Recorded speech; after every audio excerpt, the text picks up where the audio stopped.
Assalamualaikum students. Today we will learn about vegetable name in Urdu language. As you can see here there is a lot of vegetables. जो सब्ज़ियां हैं वो हमारे घरों में मौजूद होती हैं. सब्ज़ियां जो हैं हमारे लिए बहुत ही मुफीद होती हैं, जो ये हमें स्ट्रॉन्ग बनाती हैं. Okay students, open your notebook. सबसे पहले हमने नोटबुक पे डे एंड डेट मेंशन करना है. फिर कैप्शन में लिखना है सब्ज़ियों के नाम और हर वर्ड के बाद एक लाइन स्किप करनी है. फर्स्ट वन है जिंजर अदरक, अलीफ दार रे काफ अदरक.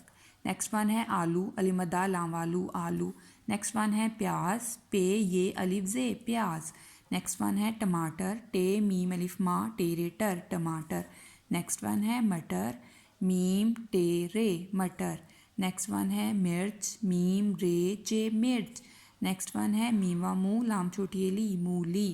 नेक्स्ट वन है गाल्फ गा जीम लेजर गाजर.